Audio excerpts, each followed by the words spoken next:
Chers fidèles, bon dimanche, quelques annonces. Aujourd'hui, le premier dimanche du carême.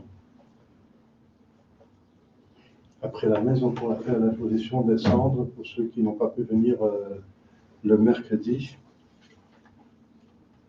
Demain, de la féerie, donc ce sont des féeries de 3e classe, avec la mémoire de saint Thomas d'Aquin, confesseur et docteur, et patron des séminaires et des écoles catholiques.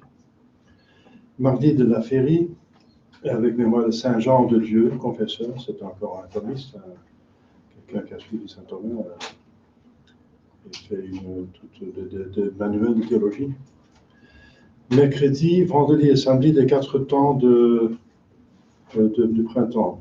Donc, on se prépare à une nouvelle saison. On demande des grâces par plus de prières, plus de mortification, une sorte de récollection, retraite, plus de lecture spirituelle. Donc, ça tombe bien dans le carême, bien sûr, ça renforce le carême. Le jeûne, l'abstinence ne sont pas obligatoires, mais donc conseillés. Comme vous savez, pendant le carême, le temps de carême, ce qui est obligatoire, ce péché mortel, c'est le mercredi de décembre et vendredi saint pour le jeûne. Et l'abstinence, ensuite l'abstinence tous les vendredis. Et pour la Belgique aussi, les mercredis du carême. Jeudi de la féerie, avec mémoire des 40 saints martyrs de Sébastien. Donc, comme je vous ai dit, le vendredi 4 temps, le samedi 4 temps, mais samedi à la mémoire de Saint Grégoire le Grand, pape et docteur. Et dimanche prochain, deuxième dimanche du carême.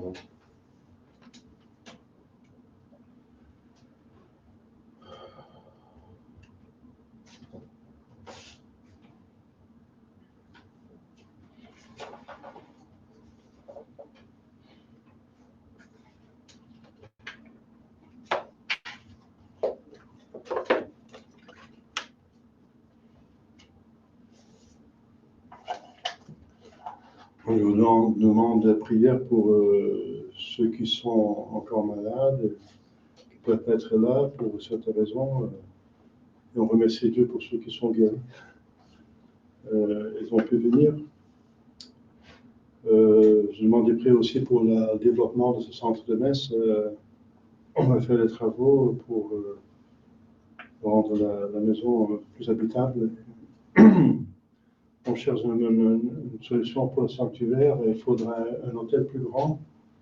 Mais celui qu'on a est trop grand finalement, et celui est trop petit. Donc, qu'on trouve un hôtel approprié, n'est-ce pas? Il y a quelqu'un qui veut faire le don d'un hôtel, mais il faut encore le trouver. Et voilà. Donc, pour le reste, on reste au qui-vive parce qu'après l'une crise, il y a une autre qui vient. On a eu l'invasion de l'islam, ensuite le Covid, ensuite le vaccin, et maintenant c'est le problème de l'Ukraine, n'est-ce pas? Ça peut être. Donc le problème, c'est l'escalation possible. Il y a beaucoup de prophéties qui parlent des Russes qui vont venir jusqu'en Europe, bien sûr. Beaucoup, enfin, ça ne veut pas dire que ça va se réaliser, parce que c'est toujours conditionnel. Si on ne prie pas assez, si on ne se fie pas, ce sera un fléau, une guerre, etc.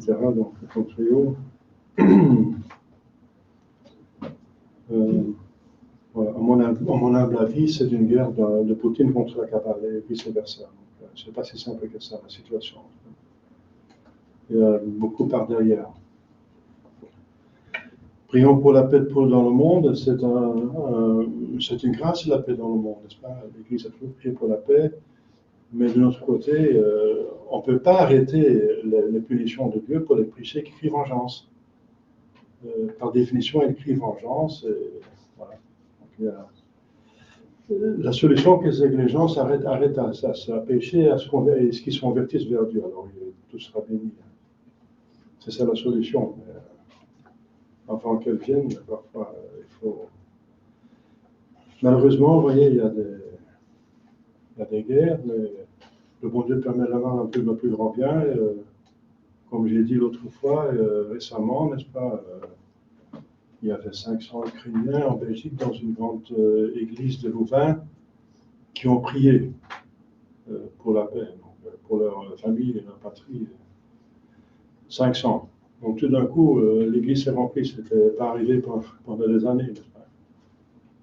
Une église, enfin un bâtiment pour se concilier, mais tout d'un coup, ça se remplit à cause de la guerre. C'est dommage qu'il faut une guerre pour que les gens remplissent les églises. Encore, c'est une fausse église, mais enfin, ils ne se rendent pas compte que c'est déjà un commencement, quoi. Donc, la solution, c'est de sanctifier, de tendre à la sainteté. C'est toujours la solution à tous les problèmes. Au nom du Père et du Fils et du Saint-Esprit, ainsi soit-il. Chers fidèles, au début du carême, l'Église nous montre un ennemi qu'il faut vaincre et donne l'exemple de notre Seigneur Jésus-Christ pour le vaincre. Et en même temps, on voit comment il agit. Il ne faut pas oublier que le diable est une créature, c'est un ange, mais c'est bien l'ange le plus haut, le plus haut. Il y a une discussion si c'est des chérubins et des séraphins. En soi, les séraphins sont plus hauts que les chérubins. Mais puisque les séraphins sont absolument dans l'amour de Dieu, c'est plus difficile pour apostasier. Et que les chérubins sont plutôt dans l'intelligence de Dieu, puisque l'intelligence peut enfler. Saint Thomas pense plutôt que c'était plus haut des chérubins. Enfin, ça c'est une discussion, je ne sais pas si c'est important. En tout cas, c'est un ange, disons, le plus haut, en principe, n'est-ce pas? Donc très intelligent. Et il est bien déchu, n'est-ce pas? Il a perdu la grâce, et il a perdu la gloire, mais il n'a pas perdu sa nature. Ça reste un ange avec une intelligence supérieure et une puissance supérieure. Donc voilà. Alors il faut connaître l'ennemi pour le vaincre. Il faut connaître ses ennemis et ses amis pour gagner une guerre. Donc on a 5 ennemis, comme vous savez, 2 extérieurs, 3 intérieurs. Ils sont tous complices, ils sont tous alliés, n'est-ce pas?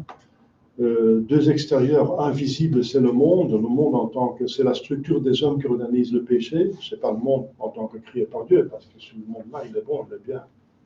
Mais le monde, ça veut dire la structure des hommes, qui, sous l'influence des mauvais anges, n'est-ce pas, des démons, organisent le péché. Le monde et l'extérieur invisible, justement, ce sont les démons. Combien il y en a? Eh bien, des milliards. Il y a des milliards de démons, comme il y a des milliards d'anges. Et il y a, selon la plupart des théologiens, les pères de l'Église, un tiers, c'est ces données. Un tiers de beaucoup de milliards, c'est encore des milliards. Donc, voilà. Il y a assez de démons dans l'enfer pour que. Il y a un démon pour chaque homme pour s'occuper de chacun de nous, comme il y a un ange gardien, n'est-ce pas? Le diable, qui est le singe de Dieu, il nous envoie, parce que c'est le chef le plus intelligent, il dit toi, tu vas faire ça. Donc il y a un démon qui s'occupe de nous, n'est-ce pas? Saint Pierre dit soyez vigilants parce que le diable rôde autour de vous, cherchant qui dévorer. Donc voilà, ça il faut savoir.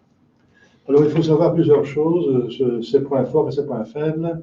Ses points forts, je viens de dire, c'est son intelligence et sa force. Mais le point faible, c'est qu'il ne peut agir sur nous que si nous donnons la permission. Donc c'est un lion rugissant, donc il peut aboyer comme un chien, n'est-ce pas, il fait faire des bruits, mais il ne peut pas nous nuire, il peut tenter, mais pas nous nuire si on ne donne pas permission. Donc le diable adore la force qu'on lui donne. Nous, ça veut dire les hommes. La personne elle-même qui est attaquée ou bien d'autres personnes qui travaillent sur cette personne. Si quelqu'un fait du voodoo, voilà, et donne du pouvoir au diable parce qu'il fait des sacrifices d'animaux ou d'autres choses, même jusqu'au sacrifice humain, n'est-ce pas? Ça existe malheureusement toujours. Et surtout les plus innocents, les enfants, ça appelle le plus au diable, c'est le sacrifice innocent. Alors on lui donne des forces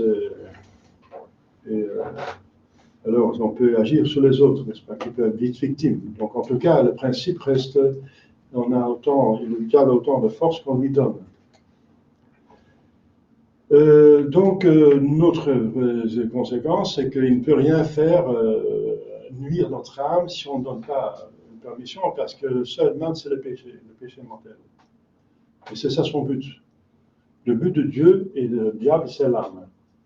Dieu pour amener l'âme au ciel, le diable pour aller en enfer. Dieu par amour, par bonté, le diable par haine et par jalousie. Haine de Dieu, il s'attaque à la créature de Dieu, il y a la rédemption, deux œuvres de Dieu. Il ne peut pas s'attaquer à Dieu directement puisque Dieu est intouchable. Mais il s'attaque à ses œuvres. Donc il veut détruire la création, par préférence une guerre atomique pour tout détruire. Alors tout est détruit en même temps la création, la plus belle, la terre, et ensuite la rédemption est devenue impossible.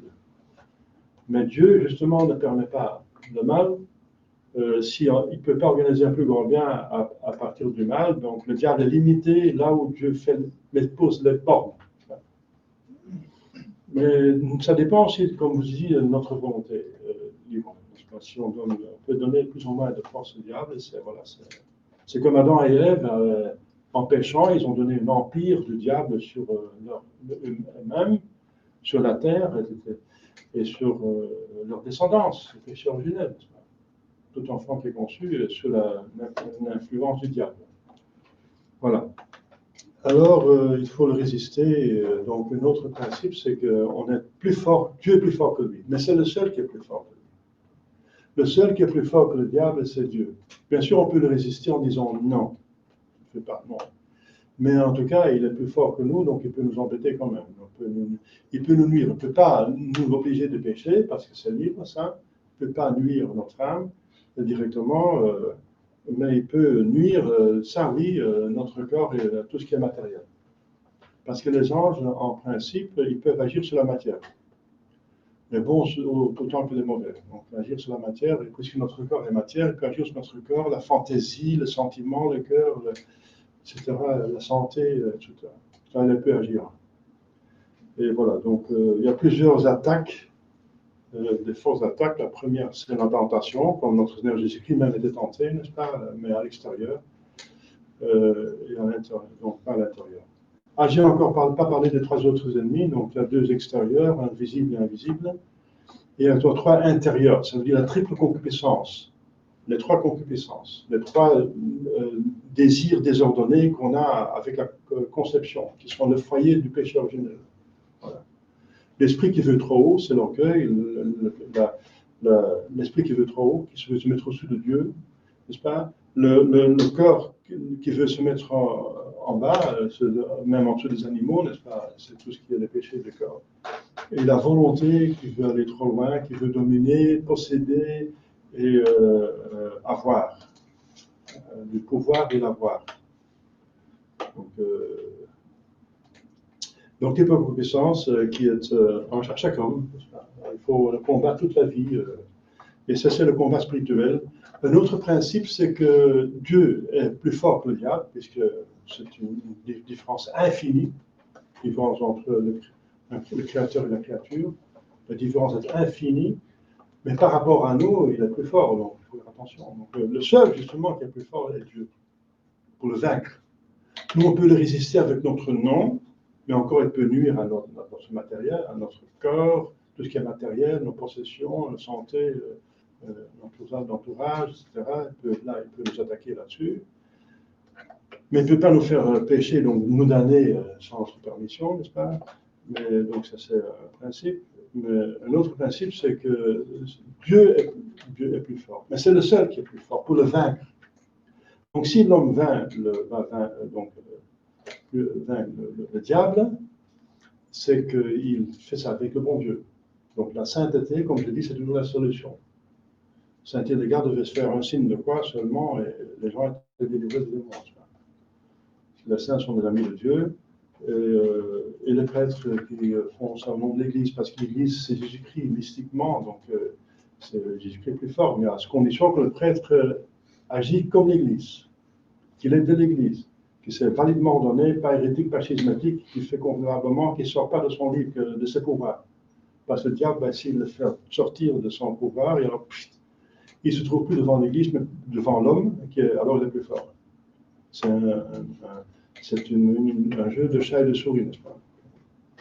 Il veut faire sortir le souris de son truc pour le monde.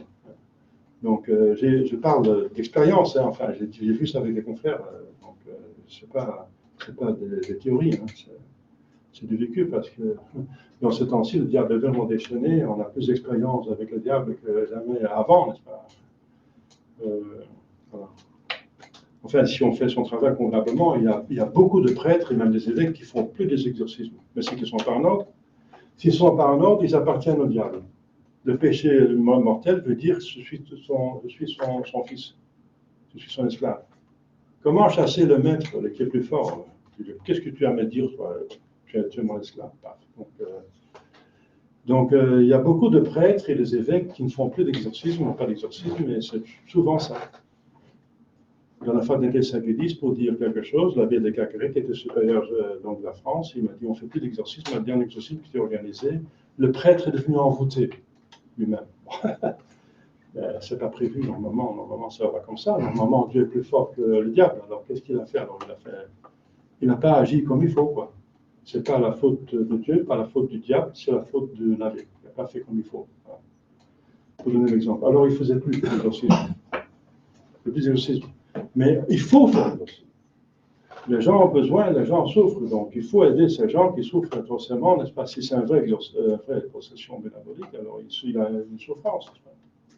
Et parfois, ce sont des victimes, n'est-ce pas? Ce ne sont pas des gens qui... Et même s'ils sont coupables, ils demandent pardon, alors il faut les aider, n'est-ce pas? Bon, je ne vais pas m'étendre là-dessus, parce que il faut pas... Donc, c'est une... Vous pouvez donner des conférences, parce que moi, je n'ai pas reculé devant l'exorcisme. Parce que je me sentais comme... je pensais à la parabole, il y a l'homme qui est tombé, qui est blessé, n'est-ce pas, par les voleurs, par les brigands, n'est-ce pas, les carreaux de la route. Il y a un prêtre qui passe, une ville qui passe, il dit oh, je ne vais pas attendre, je ne vais pas rien. Il y a le bon samaritain qui s'occupe. Eh bien, Jésus condamne le prêtre et lévite qui ne fait rien. Il a besoin d'aide, on ne s'occupe pas de lui. On peut l'aider, mais on ne le fait pas. On est coupable. Ça, c'est pas bien. Donc, je n'ai pas reculé devant la tâche, je me trouvais pratiquement de nouveau tout seul. Je ne trouvais plus un évêque, plus un supérieur, plus un qui voulait me donner, qui voulait m'aider. Mon Saffelet disait oui, je dis alors la fraternité est plus capable de chasser les démons. Oui. Alors, il connaissait quelque chose, mais il ne connaissait rien. Il n'y avait rien. Alors, j'ai dû faire toutes les manœuvres. J'ai contacté un des évêques qui m'a dit oui, je n'ai pas de pouvoir officiel, mais je vous donne quand même le pouvoir que vous pouvez, allez-y. C'était la grande misère, hein, mais ça m'a apporté beaucoup de... Le bon Dieu était content de ça. J'ai eu beaucoup de grâce pour ça. J'ai appris beaucoup de choses aussi. Et j'ai pu aider les hommes, les personnes, autant que les plus. C'est normal. Voilà. Donc le principe, c'est que Dieu est plus fort et donc il faut agir avec le bon Dieu. Alors, comment est la tactique du diable? Eh bien, on trouve dans le discernement des esprits déjà plusieurs tactiques du diable, n'est-ce pas? Il faut résister dès le début et fermement. Dès qu'il voit un doute, il voit un petit trou là. Il fonce dedans. Alors il fonce dedans. C'est pas faire. Alors s'il voit que vous doutez, vous avez comment discuter, alors il fonce. Et ça peut être atroce. Donc quand il se trouve devant quelqu'un de ferme, alors il s'en va parce qu'il n'aime. Voilà, son point faible, c'est l'orgueil. Donc il n'aime pas perdre. Donc s'il voit que vous êtes ferme, alors il perd son temps, il va perdre, alors il n'aime pas ça, il va ailleurs. Mais dès qu'il voit que vous avez un doute, alors un doute, alors il y va, il met tout son poids. Donc il devient très très fort, parce que vous doutez. Donc il ne faut jamais douter. Dès que vous savez que c'est mauvais, fini. Directement. Une décision définitive, totale, irréversible, etc. Alors, quand il voit ça, alors il s'en va.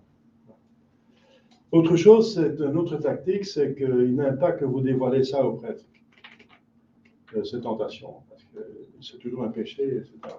Ça pouvait vous être intéressant parce qu'il vous prend sur un point faible. Donc pour vous, c'est intéressant, de votre côté faible, mais vous savez que l'Église et Dieu ne veut pas ça. Alors. Mais il va vous dire, oui, mais le prêtre, c'est différent, c'est un cas particulier, voilà, les prêtres ne comprennent pas, il ne faut pas lui dire parce qu'il ne va pas comprendre, c'est normal, c'est comme tout le monde, etc. etc., etc. Donc il va trouver tous les moyens pour que vous ne le disiez pas au prêtre. D'autre côté, si vous êtes tenté, et même c'est une idée fixe, c'est une tentation qui perdure, qui subsiste, et vous le dites au prêtre, ça peut disparaître directement, parce que c'est le diable. Si ça vient du diable, si c'est maladie, c'est autre chose. Mais si ça vient du diable, alors il se voit démasqué, alors il s'en va. Donc, ici, vous voyez que le diable, il a trois tentations. Il se trouve devant une personne qui vit saintement, parce qu'il l'a observé pendant 30 ans. Donc, une personne qui ne sait pas qu'il est Dieu, n'est-ce pas? Dieu a caché pour lui l'incarnation. Donc, il pense effectivement qu'il vient de Marie et de Saint-Joseph. Parce que justement, le diable peut savoir et faire autant de choses que Dieu lui permet. Alors, Dieu n'a pas permis qu'il sache sur l'incarnation. Ça Dieu a voilé pour lui. Donc, alors il demande si tu es. Alors, mais il se demande. Il sait aussi que c'est le temps. Il connaît les prophéties. C'est le temps du Messie. Il a vu Saint Jean Baptiste, etc. Alors, il demande si Jésus. Et c'est si tu es. Donc, il va essayer de savoir s'il est le Messie. Et alors, Jésus, il va donc jeûner 40 jours, jour et nuit, ni boire ni manger. Alors, ne pas boire et ne pas manger, c'est pas humain, mais après 40 jours, quand même, d'avoir faim, ce n'est pas divin. Donc, le diable reste dans le doute. Qu'est-ce que c'est maintenant? Qu'est-ce que c'est cet homme? Alors, il veut savoir qui est, donc il va le prendre sur un point faible. Première tactique, enfin, j'ai parlé, c'est le point faible. Le point faible, pour quelqu'un qui n'a pas mangé pendant 40 jours et 40 nuits, c'est la faim, bien sûr. Donc, il va prendre sur la faim, voilà, c'est logique, c'est un stratège, il va perdre son temps, il agit intelligemment. Il nous attaque toujours sur les points faibles. Alors, le point faible, c'est faire un miracle. Un miracle sans prier Dieu. Donc, si tu es le Fils de Dieu, dis que ces pierres deviennent de pain. Donc, il ne dit pas demander à Dieu, hein, parce que ça, tout ça peut le faire, le prophète peut le faire. Il dit, dis-toi que les pierres. Donc, si toi, tu fais le miracle, tu ne demandes pas à Dieu, voilà. Donc, dic ut lapides, dis si les pierres, que les pierres deviennent. Et Jésus ne peut pas le faire, il ne peut pas le voiler qu'il est le Fils de Dieu, il ne peut pas faire des miracles s'il peut avoir la nourriture d'une manière convenable. Il suffit de sortir du désert. Donc c'est en même temps un péché, finalement. C'est abuser des dons pour soi-même. Le miracle, on a recours au miracle seulement s'il y a une nécessité. Si on ne peut pas faire autrement. C'est le principe. Donc c'est déjà un péché, n'est-ce pas, de faire un miracle s'il n'y a pas besoin. Et deuxièmement, il ne veut pas que le diable sache directement qu'il est le Messie. Donc vous voyez comme le diable, d'abord, il tente sur le point faible. Alors comment est-ce qu'il fait? Parce qu'il change facilement de tactique. La tactique du diable, c'est de changer de tactique et de s'adapter, toujours sortir le point faible. Donc il n'est pas tenu, il n'est pas autiste, il n'est pas borné, n'est-ce pas? Il est super intelligent. Donc il va. Alors Jésus il cite l'Écriture sainte. Donc il réagit par une action religieuse. C'est l'homme religieux par excellence. Donc il réagit par la religion, par une citation des Écritures saintes. Le diable dit l'Écriture sainte, eh bien, il va tenter même sur l'Écriture sainte maintenant. Donc, vous voyez, d'abord, il prend le point faible, ensuite, il nous tente dans le point fort. Dans le point fort, c'est une autre tactique. Pour quelqu'un qui ne veut pas pécher, il va prendre sur son point fort pour l'exagérer. Parce que si on exagère une vertu, ça devient un vice. Parce que la vertu se trouve au milieu, à juste milieu. Et donc, si on exagère, on tombe dans un vice. Voilà, c'est notre tactique. C'est vous tenter sur votre point fort. Exagérer le point fort, ça va nuire aux autres choses qui ont certainement priorité. Parce que chaque chose a sa mesure. Et si on dépasse la mesure, ça devient un vice. Donc, le diable va entendre il s'adapte. Jésus réagit par une citation de l'Écriture sainte. Ah, il est religieux. Ah, il cite l'Écriture sainte. Je vais le citer aussi. Hein. Je vais entrer dans ses pensées. Il dit, si tu es le Fils de Dieu, n'est-ce pas? Il la met au pinacle du temple. Et il dit, si tu es le Fils de Dieu, jette-toi du temple Parce que l'Écriture sainte dit les anges prennent soin de toi, ils vont faire en sorte que tu ne vas pas heurter ton pied à un pierre, n'est-ce pas? Et ensuite, le temple, c'est au milieu du peuple et des pharisiens. Ils vont voir que vous êtes le Messie parce que c'est miraculeux quand vous descendez du ciel. Voilà. Donc il le prend sur sa piété, ce sens religieux. Mais voilà, donc, mais c'est bien sûr, comme Jésus dit, c'est tenter Dieu, c'est pas permis. C'est pas permis. Le miracle encore, c'est forcer un miracle quand on n'a pas besoin, c'est forcer Dieu de faire un miracle et on provoque le mal pour que Dieu doit intervenir pour nous aider, alors Dieu n'intervient pas, c'est tenter Dieu. Et Jésus répond, mais il a écrit ailleurs, tu ne tenteras pas Dieu, ton Seigneur Dieu. Alors, troisième tactique, donc la première tactique, le point faible, deuxième tactique, le point fort, qu'est-ce qui lui reste? Eh bien, l'attente. Donc ça, c'est du côté du sujet. Mais maintenant, il va changer de tactique, c'est du côté de la tentation elle-même. Il va prendre la tentation la plus forte, qui réussit presque toujours. C'est écrit dans le protocole de Sage de Sion, n'est-ce pas? Qui est selon les formations converties, c'est vraiment le protocole de Sion. C'est inventé par les Arabes, comme on dit. C'est vraiment un document vrai. Mais qu'est-ce qui est marqué dedans?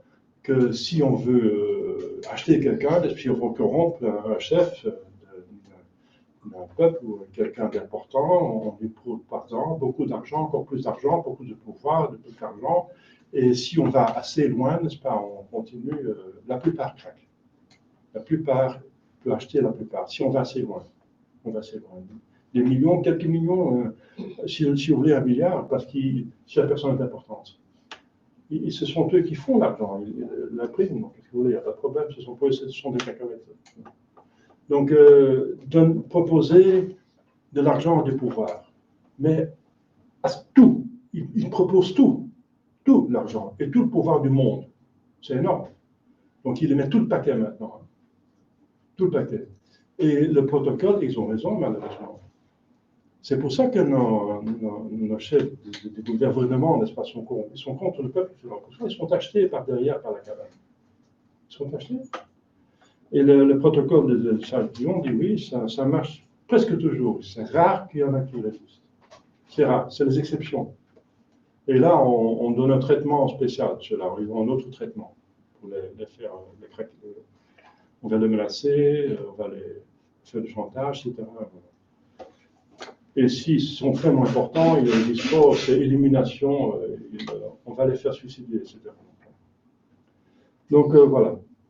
Il y met le paquet. Voilà. Troisième sorte de tentation, tenter avec quelque chose d'énorme, n'est-ce pas? Énorme, intéressant, c'est vrai d'appareil sur terre. Tout le pouvoir, tout l'argent.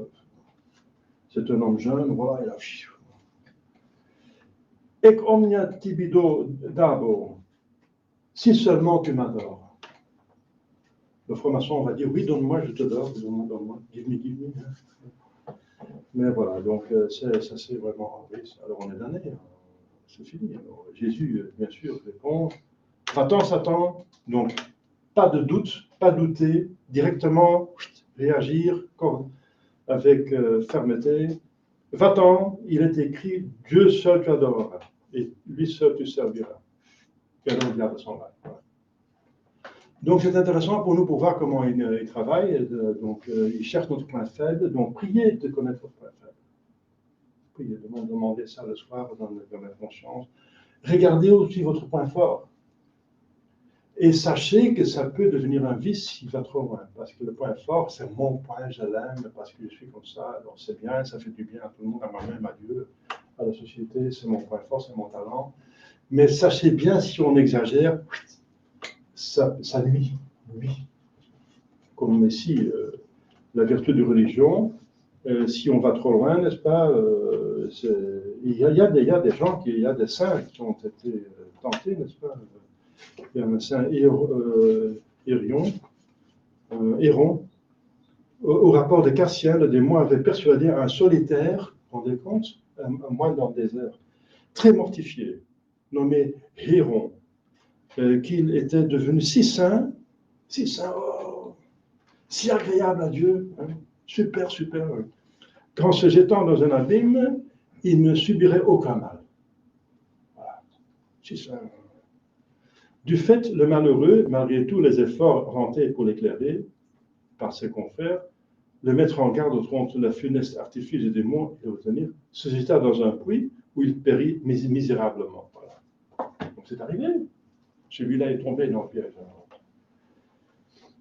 Voilà, donc malgré que il aurait dû lire l'Évangile quand même, il aurait dû voir que Jésus était tenté déjà par cela. Voilà, donc le point faible, le point fort, demandez le connaître, et aussi apprêtez-vous psychologiquement, ça va pas arriver, peut-être, enfin certainement pour la plupart de nous, mais si jamais on vous propose tout l'argent du monde et tout le pouvoir du monde, que vous aimez tellement Dieu que vous dites directement sans hésiter non. Faites cet exercice, vous allez voir. J'étais surpris, n'est-ce pas, par quelqu'un de mes connaissances, mais il y a maintenant 40 ans, n'est-ce pas, mais ça me rappelle toujours, c'était quelqu'un qui quand même, c'était quelqu'un de bien quand même, avec un bon cœur, toujours serviable et plutôt pur, n'est-ce pas? Donc oui, priait, etc. Il disait, alors là il était honnête au moins, il disait, si on me propose assez d'argent, si on va assez loin, je serai prêt pour tout. Ça m'étonnait. Voilà. Donc vous voyez, ça, il faut réagir contre ça. Figurez-vous que quelqu'un qui peut le faire, vous propose des milliards, vous êtes, etc., des positions incroyables, n'est-ce pas? Vous allez résister? Vous dire non? Sans réfléchir? Directement? Eh bien, il faut avoir cette disposition-là. Et c'est pas évident, hein, parce que Jésus dit c'est plus difficile pour un riche pour entrer dans le ciel que pour quelqu'un qui pour un chameau, donc passer dans le fil d'aiguille, le trou, enfin l'ouverture d'une aiguille. Donc c'est difficile de résister d'être détaché des richesses du monde. Voilà. Et ensuite, pour terminer, n'est-ce pas, vous voyez aussi que le diable s'attaque à nos points faibles, comme tactique majeure. Parce que ces trois tentations font aussi en même temps, donc c'est génial, et il est génial, malheureusement. Enfin, il est génial, diable. Il faut bien dire la vérité. C'est que, mais dans le bon mauvais sens. Donc, en même temps, c'est la triconcupiscence qui était attaquée. Alors, il a un crochet, il a un hook, comme on dit en anglais, il a un pied dans la maison. Il s'attaque à la triconcupiscence. C'est son allié, n'est-ce pas? Alors, la première tentation, c'est contre la concupiscence de la chair, c'est la nourriture. La deuxième, c'est l'orgueil. Moi, je vais accepter, je vais me montrer que je suis un saint, que je suis le Messie, voilà, que je suis servi par les anges. La troisième, c'est la concupiscence du monde, c'est le pouvoir, c'est triple concupiscence. Voilà, chers fidèles. Connaissons donc le but de cet évangile, c'est de connaître l'ennemi pour mieux le vaincre. Voilà, faisons cette réflexion sur nous-mêmes, connaissons-nous nous-mêmes, n'est-ce pas? Donc, point faible, point fort, pour en tenir compte. Les points faibles pour les renforcer, le point fort pour les tenir dans le juste milieu, le milieu de la vertu.